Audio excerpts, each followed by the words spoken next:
Di video kali ini, kami akan membahas teori belajar menurut Thorndike. Jadi, ada 3 poin yang akan kami bahas. Yang pertama, siapa sih itu Thorndike? Yang kedua, bagaimana cara belajar menurut teori Thorndike. Yang ketiga, bagaimana cara pengaplikasian teori Thorndike dalam pembelajaran matematika. Jadi yang pertama kita bahas adalah tentang siapa sih itu Thorndike. Thorndike atau dikenal Edward Lee Thorndike lahir di Williamsburg pada tahun 1874. Thorndike mendapat gelar sarjananya dari Wesleyan University di Connecticut pada tahun 1895 dan master dari Harvard pada tahun 1897. Edward Lee Thorndike adalah seorang psikolog Amerika yang dikenal sebagai pelopor dalam psikologi pendidikan dan teori belajar. Dia dikenal karena eksperimen puzzle box-nya dengan kucing dan perkembangan hukum efek atau law of effect. Hukum ini menyatakan bahwa respon yang menghasilkan konsekuensi menyenangkan cenderung diulang, sementara respon dengan konsekuensi tidak menyenangkan cenderung tidak diulang.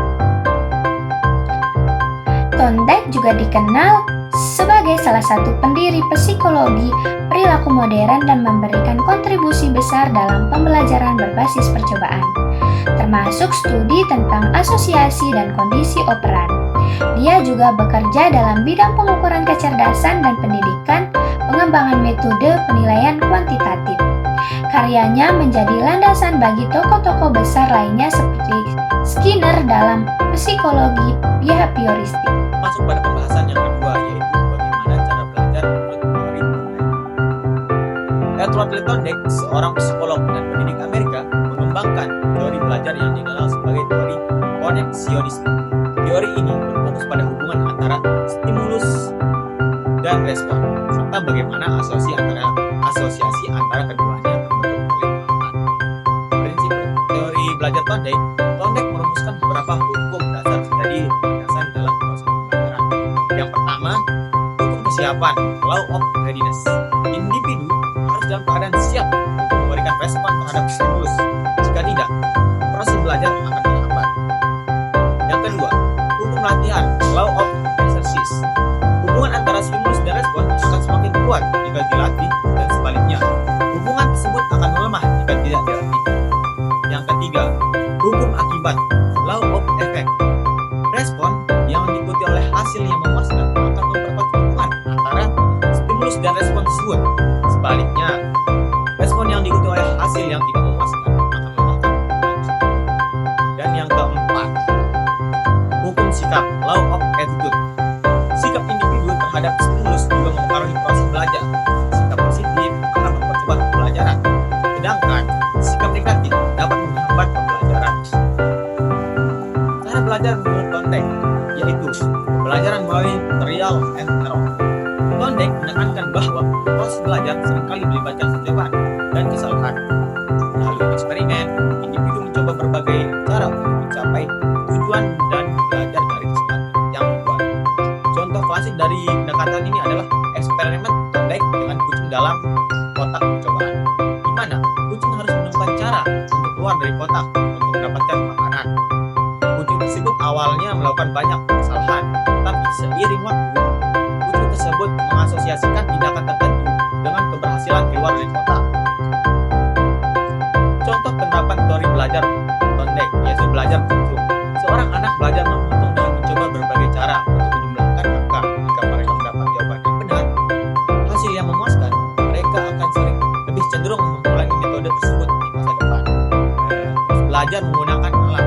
Dalam belajar sains, siswa mungkin menggunakan alat laboratorium baru. Dengan mencoba berbagai cara menggunakan alat tersebut, trial and error, mereka akan belajar cara yang benar berdasarkan hasil yang mereka. Di sini, dengan menerapkan prinsip-prinsip ini dalam pembelajaran, guru akan dapat menciptakan lingkungan yang mendukung eksplorasi dan belajar yang aktif bagi siswa, sehingga meningkatkan efektivitas proses belajar secara keseluruhan. Ketiga, yaitu bagaimana pengaplikasian teori Thorndike dalam pembelajaran matematika. Penerapan teori Thorndike dalam pembelajaran matematika sangat relevan dan dapat dilakukan dengan memanfaatkan prinsip-prinsip dasar dari teorinya. Pengaplikasian teori Thorndike dalam pembelajaran matematika. Yang pertama, kesiapan belajar, law of readiness.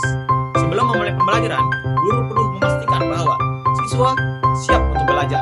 Misalnya, sebelum mengajarkan konsep baru seperti pecahan, guru dapat melakukan review singkat tentang bilangan bulat untuk memastikan siswa memiliki dasar yang kuat.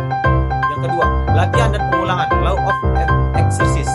Siswa perlu banyak berlatih untuk memperkuat pemahaman mereka. Contohnya, setelah menjelaskan cara penjumlahan pecahan, guru dapat memberikan berbagai soal latihan yang berkisar dari yang mudah hingga yang lebih sulit. Dengan mengulang latihan ini secara teratur, siswa akan semakin memahami konsep tersebut. Yang ketiga, pemberian umpan balik positif, law of effect. Pemberian reward atau umpan balik positif ketika siswa berhasil menyelesaikan soal dengan benar dan dapat meningkatkan motivasi mereka. Misalnya, setelah menyelesaikan seraikan soal dengan baik, siswa bisa mendapatkan pujian atau penghargaan kecil dan membuat mereka merasa dihargai. Yang keempat, metode trial and error. Siswa didorong untuk mencoba berbagai metode penyelesaian, matematika dan pembelajaran dari kesalahan mereka. Misalnya, jika siswa telah salah dalam penjumlahan pecahan, mereka diajak untuk mencoba kembali dengan cara yang berbeda sampai menemukan metode yang benar. Ini membantu mereka memahami proses dan memperkuat ingatan mereka terhadap konsep tersebut. Contoh penerapan dalam kelas pada pembelajaran aljabar.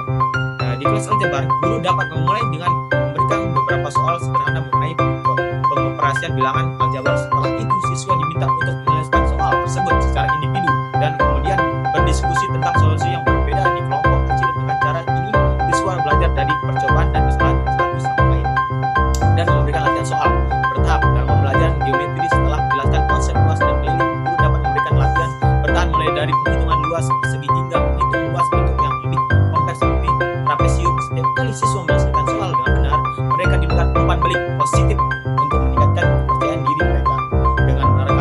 Dengan menerapkan prinsip-prinsip Thorndike dalam pembelajaran matematika, proses belajar menjadi lebih interaktif dan efektif serta membantu siswa membangun pemahaman yang lebih kuat terhadap konsep-konsep matematika.